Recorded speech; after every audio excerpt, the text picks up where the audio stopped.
Have you ever wondered why dentistry has such a high suicide rate? Dentistry at first glance seems like the dream profession. A six-figure salary, working 3 to 4 days a week, and the satisfaction of actually helping people with their oral health. But is this the real picture? Or is there a darker side to this seemingly glamorous profession? Like many, I once believed that dentistry was a golden ticket to a comfortable life. I finished dental school and a periodontal residency back in 2005. However, the reality sank in for me after I started my blog, dentfreedoctor.com, teaching other dentists how I was replacing my dental income with passive income. Each week, I began hearing from a growing number of dentists that were finding themselves disillusioned with their chosen career. A study from the Journal of Affective Disorders revealed a startling fact. Dentists have the highest suicide rate among other healthcare professionals, with a combined rate of 7.2% for both men and women. This means that out of every 100 dentists, 7 might contemplate ending their lives. And these figures are significantly above the national average. Now, while I've personally never experienced suicidal thoughts during my dental career, I do know others that have, and unfortunately, that have actually gone through with it. One of them was a local dentist that I work with, treating his patients quite a bit. The other was another periodontist during my training at LSU.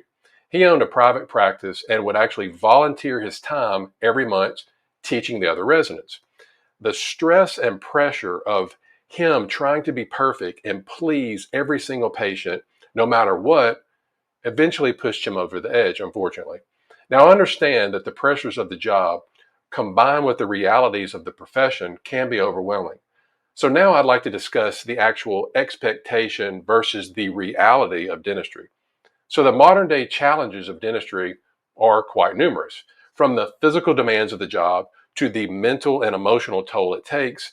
Many dentists find themselves questioning their career choice. The financial burdens, such as student loans, coupled with the pressures of actually running a practice, can be overwhelming. Let's take dental insurance, for instance. This has become more of a discount coupon rather than actual coverage. Patients, they come in and they pay a minimal monthly fee and they expect what?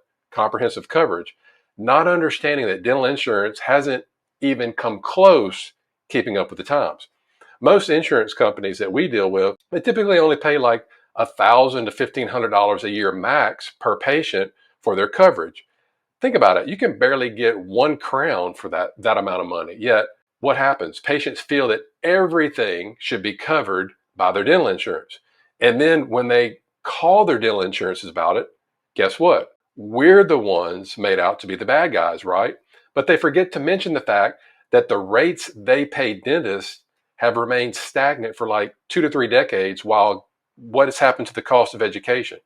Cost of education has gone up, materials have gone up, supplies have gone up, and living expenses have skyrocketed. Now, what about the mental and the physical stress? So when I was actually a fourth year student at LSU, I began experiencing the physical repercussions of the job, being plagued by a lot of nagging lower back pain.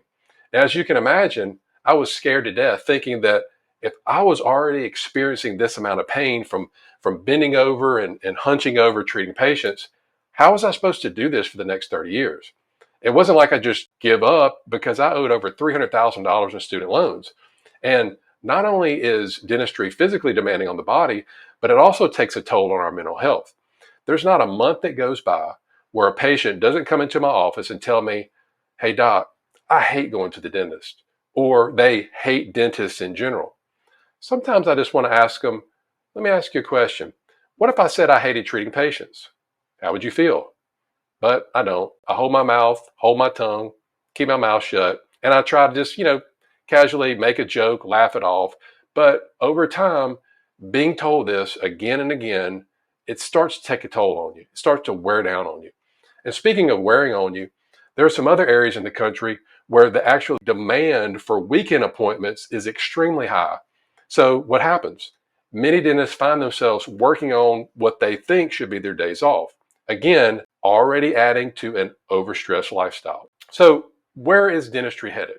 Now, I don't know, but my opinion, if something isn't done, it could only possibly get worse. And one of the reasons that I started my blog and this YouTube channel was to stress the importance of having other income streams coming in besides dentistry. A wrist injury while I was snow skiing was actually the wake-up call that I needed to start learning all I could about this. So if we're going to start somewhere with dental students and new dentists, it should be the finances, because think about it, we're not taught anything like that in school.